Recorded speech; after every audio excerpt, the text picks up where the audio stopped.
pela Fundação de Economia e Estatística e que compõe a programação da Semana do Economista FEE. Compõe a mesa de honra deste evento presidente da Fundação de Economia e Estatística, economista Igor Alexandre Clemente de Moraes. Secretário de Planejamento e Desenvolvimento Regional do Estado do Rio Grande do Sul, senhor Cristiano Tatti. Assessor e economista da FEE, senhor Bruno Caldas. Professores da Universidade Federal do Rio Grande do Sul, Marcelo Portugal e Ronald Otto Hilbrecht. Salientamos ainda e agradecemos a presença das seguintes autoridades. Senhor Mauro Zacher, secretário municipal de Obras e Viação. Agradecemos também a presença das demais autoridades, convidados, imprensa, público interno e também de todos que nos acompanham ao vivo pelo portal da FEE. Hoje, 13 de agosto, é o Dia do Economista. Para marcar a data, a FEE preparou uma extensa programação, que contou com a divulgação da Carta de Conjuntura, na terça-feira, com o debate sobre indicadores sociais e finanças públicas gaúchas, na tarde de ontem, e com o debate de hoje sobre o momento atual e perspectivas para a economia brasileira. Mas a agenda deste mês conta ainda com mais 3 eventos. Terça-feira que vem, dia 18, às 10 horas, será realizado neste mesmo local o lançamento do Sistema Exportações FEE, que representa uma inovadora ferramenta das estatísticas de exportações brasileiras. E na última semana deste mês, teremos a divulgação dos dados da Pesquisa de Emprego e Desemprego da região metropolitana de Porto Alegre e do Índice de Exportações Gaúchas. Confira mais informações no nosso portal e em nossas redes sociais. Salientamos também a presença de Frederico Antunes, representando Paolo Pestana, assessor parlamentar. Para dar as boas-vindas aos participantes e fazer a abertura oficial deste evento, convidamos o presidente da FEE, economista Igor Moraes. Boa tarde. Agradeço aqui a presença do secretário de Planejamento, Cristiano, e na oportunidade,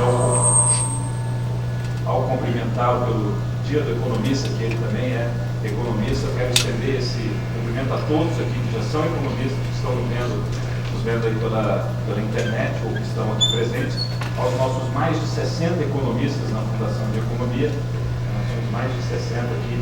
Então, os meus cumprimentos a esses profissionais que fazem da FEE essa instituição respeitada. Agradecer a presença do Mauro Zacher, que também estende aqui o nosso compromisso de ser uma instituição de peso, até por estar aqui como representante de Porto Alegre, ao representante do deputado Frederico Antunes, que mandou uma carta, inclusive parabenizando a todos os economistas. Então, está aqui em mãos, agradeço a carta do senhor Frederico Antunes.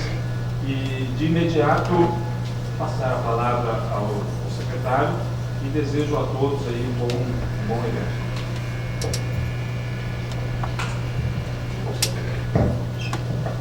Meus amigos, senhoras e senhores, presidente Igor, meus professores Marcelo Portugal e Ronald, que bom estar com vocês aqui. Então, meu secretário da Prefeitura, Mauro Zacher, mais próximo secretário que eu tive durante um bom período, a secretária. Enfim, a todos aqui, muito obrigado pela oportunidade de poder estar com vocês no nosso dia 13 de agosto. Não sei se foi uma rara felicidade ou um ato impensado para aqueles que são, enfim, que têm algum preconceito em relação a datas, mas o nosso Dia do Economista, eu acho que nos coloca nesse momento da FEE numa oportunidade boa, o professor Ronald e o professor Marcelo, discutindo a conjuntura econômica do Estado e a conjuntura econômica brasileira. E ontem à noite, ainda num grupo de pessoas importantes, empreendedores e pessoas do Estado, se discutia a crise brasileira e a crise gaúcha. E aí a dúvida era qual é a mais complicada, se é a crise do Estado do Rio Grande do Sul, das finanças públicas do Rio Grande do Sul, ou a crise brasileira, tanto a crise do Estado quanto a crise econômica. Não tenho dúvida, na minha cabeça, que nós estamos vivendo aí um momento de crise, mas um momento de oportunidade. Eu acho que, assim como no final do período de exceção da ditadura, a gente viveu um momento de renovação. Eu acho que nós também estamos no limiar de um novo momento político e econômico agora. Então, eu até né? Agora, naquele período, eu não consegui vislumbrar isso com tanta clareza como acho que eu vejo agora, mas, mais uma vez, esse período de crise também é um período de oportunidades, para usar o lugar comum, mas eu acho que é um bom momento para a gente tentar traçar rumos, cenários em relação ao que vai acontecer. Então, é uma pena, eu não vou poder estar com vocês, para ouvir o professor Marcelo, o professor Ronald, mas, mais uma vez, eu não tenho dúvida que esse é um momento quase histórico em relação ao próprio Rio Grande do Sul e à crise de Estado que nós temos no Rio Grande do Sul. O governador Sartori que gosta de dizer que o Rio Grande do Sul vai bem e o Rio Grande de Estado vai mal, com uma enorme crise que tem que gestar alguma solução para isso. Eu não tenho dúvida que é assim, né? Mas eu acho que nós todos estamos embutidos dentro de uma crise econômica maior, nacional, agravada por uma crise de representatividade política, que claramente vai ter solução. Como dizia o professor Marcelo agora, ainda há pouco, os ciclos econômicos eles podem ser um pouco mais longos do que aqueles que eram pré-anunciados há algum tempo atrás, mas eles também, enfim, chegam ao fim, chegam ao desiderado. Eu acho que nós, como economistas, talvez eu acho que 60 economistas, né, presidente Igor, deve ser um dos núcleos maiores que congrega economistas do Rio Grande do Sul. Que bacana, que bom. E eu acho que a gente tem que ser criativo, tem que ser audacioso, e eu acho que nós temos diante de nós, todos que são economistas, ligados às ciências sociais, às ciências econômicas, enfim, né, todos que estamos envolvidos aí com a problemática do Estado e do Brasil, eu acho que a gente tem a obrigação de não sermos medíocres, né, de pensarmos e tentarmos traçar cenários e alternativas para a vida que a gente, para o momento que a gente está vivendo. Então, a todos vocês, parabéns por esse evento aqui na FEE, presidente Igor, e tenham todos um bom momento de reflexão com essa palestra de hoje. Muito obrigado.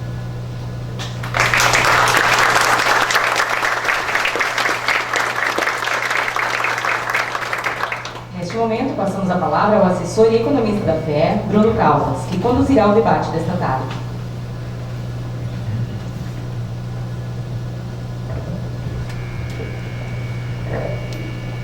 Boa tarde, pessoal. Eu serei o mediador deste segundo debate FEE, na Semana do Economista. Gostaria, então, de inicialmente fazer umas formalidades e agradecer a toda a equipe que está por trás desse aparato tecnológico que a FEE está pela primeira vez utilizando na sua máxima capacidade.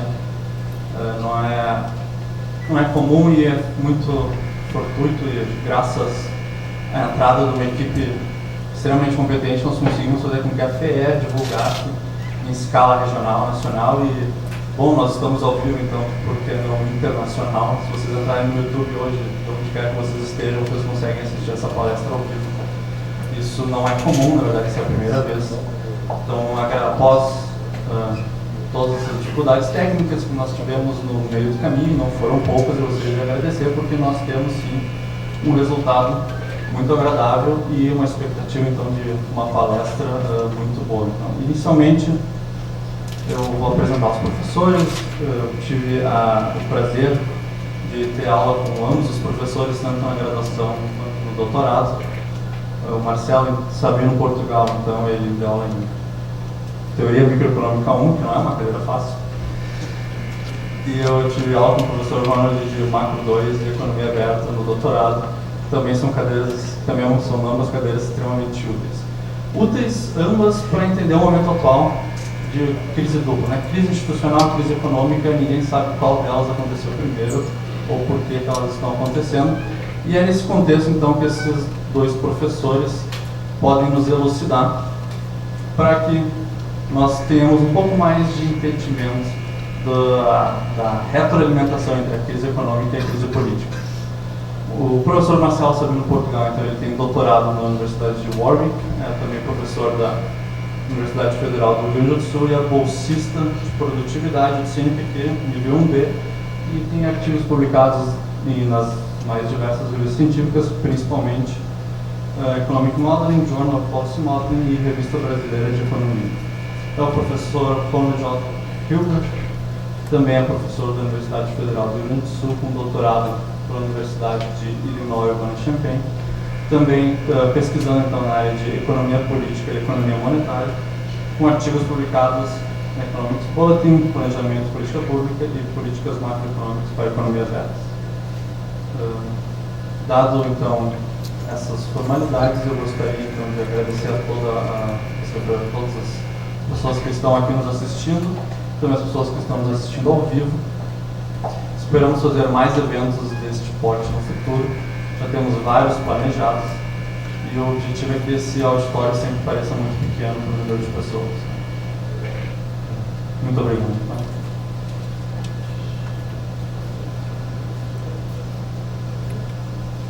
Neste momento, convidamos o Sr. Igor para voltar ao seu lugar na plateia e vamos passar para a primeira palestra da tarde. Eu gostaria então de ressaltar que a palestra é em torno de 30 a 45 minutos, inicialmente o professor Marcelo, após então também de 30 a 45 minutos o professor Ronald. Então nós abrimos para perguntas e o debate depois de ambas as partes. Só eu vou pedir licença para vocês.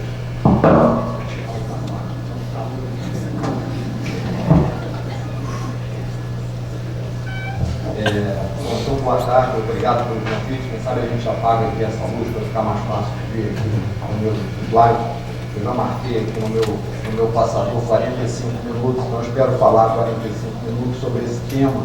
Quando eu quero discutir conjuntura econômica brasileira com vocês, o título um pouco resume o que eu quero falar, né? Porque a gente está num momento muito difícil no Brasil, né? Eu vou, em 95% da minha palestra, me ater às questões econômicas, mas obviamente, como foi dito, tanto pelo secretário como pelo Bruno, agora a gente está no meio de uma crise econômica e política e às vezes essas duas coisas se misturam, então no finzinho eu vou falar um pouquinho dos problemas políticos, né? Queria aproveitar para fazer um marketing aqui, já que eu estou com o microfone. Hoje para mim é o dia da palestra. Essa é a segunda vez que eu estou falando em público e a quarta que eu estou convidando vocês é uma palestra na Faculdade de Direito hoje de noite, às 8h15, né, para a gente discutir carga tributária. Então, quem tiver interesse, é só ir ali no Salão 9 da Faculdade de Direito. Mas o que a gente vai discutir hoje aqui é o problema, é o que eu estou chamando de difícil momento atual, é um momento onde a gente tem uma inflação muito alta, beirando os 2 dígitos, a gente tem o PIB que não anda para frente, né? A gente tem uma série de problemas e a pergunta é se tem uma luz no fim do túnel. Deixa eu já antecipar para vocês a resposta, né? Eu vou dizer que tem, mas que está bem no fim do túnel ainda, tá certo? Ainda vai demorar um pouco, quer dizer, a gente vai piorar antes de melhorar, tá? Então, esse é o esquema da minha apresentação. Eu queria falar de 5 coisas, tá? Eu queria começar falando da herança, quer dizer, por que a gente está onde a gente está, quer dizer, que é o que eu estou chamando aqui da herança maldita, que é o que vem do governo anterior, né, da presidente anterior. Dilma 1.0 deixa lá uma herança maldita para Dilma 2.0. Depois eu queria falar um pouco sobre a escolha, quer dizer, quando a presidente Dilma ganha a eleição, ela tem uma escolha para fazer, quer dizer, ou ela mantém a mesma política econômica que ela fez no primeiro mandato, e que, como eu vou mostrar para vocês, os resultados são muito ruins, ou ela muda, e ela optou por mudar, né? Ela optou por implementar um tipo de política econômica totalmente descolado, tanto do que ela fez no primeiro mandato dela, quanto do que ela disse que ia fazer durante a campanha eleitoral. Então tem uma mudança, né? Eu estou dizendo aqui, a escolha não é a escolha de Sofia, mas é a escolha de Dilma. Ela teve que escolher qual era o caminho. Eu estou botando o Lula aqui entre parênteses, porque eu não tenho certeza se quem bateu o martelo realmente foi ela ou foi o chefe dela, tá certo? Quer dizer, eu tendo a achar que foi o chefe dela e não foi ela. Eu acho que ela quem optou pelo pragmatismo contra a ideologia do ponto de vista de condução da política econômica acabou sendo o Lula e não ela. Acho que o Lula é um cara muito mais pragmático, ele viu a política, viu que não funcionou, viu que deu errado, então ele quer mudar. Mas o fato é que o pragmatismo venceu a ideologia, independente se foi a Dilma ou se foi o Lula que tomou a decisão. Não, só uma fofoca, né? Independente de quem tomou a decisão, o fato é que a decisão foi tomada, você muda o rumo da política econômica. E aí, então, eu queria falar um pouco disso. Depois eu queria falar como é que a gente está hoje. Aqui vai ser basicamente dados, né? Eu queria entupir vocês de dados de inflação, nível de atividade e contas públicas, para mostrar que está ruim no nível de atividade, está ruim na inflação e está ruim nas contas públicas, né? A gente tem realmente uma situação complicada. Depois eu queria falar de quais são as expectativas que eu vejo para o médio prazo, o que eu acho que a gente pode esperar para 2015 e 2016. De novo, deixa eu adiantar para vocês. Eu tinha um professor que dizia que palestra é o contrário de filme de terror, de filme de suspense. Né? Você tem que contar para o cara o fim do filme antes do filme, né? Que aí o cara vai acompanhando para chegar no fim. Então já deixa eu dizer para vocês, a minha ideia é que esse ano vai ser muito ruim, o início do ano que vem ainda é ruim, alguma luz no fim do túnel está a partir do segundo semestre lá de 2016. E depois eu queria fazer um gancho aqui, que é a conexão com a palestra seguinte do Ronald, tá certo? Quer dizer, olha, até aqui, até esse pedaço aqui, a gente está discutindo política macro de curto prazo, a gente está discutindo política monetária, política fiscal, etc. A última coisa são reformas institucionais que eu acho que a gente precisa para melhorar as condições do Brasil, e aí faz o gancho com a palestra seguinte do Ronald, que é por que é tão difícil fazer reformas, etc. Então esse é o nosso cronograma, é o que a gente vai fazer aqui ao longo do tempo. Então vamos lá, vamos começar com Dilma 1.0, né? Vocês estão vendo ali pelo título que eu dei no slide, que eu não sou muito simpático ao que foi implementado durante os últimos 4 anos. Para mim foi uma coleção de erros, né? E que geraram resultados que eu vou mostrar para vocês daqui a pouquinho muito ruins.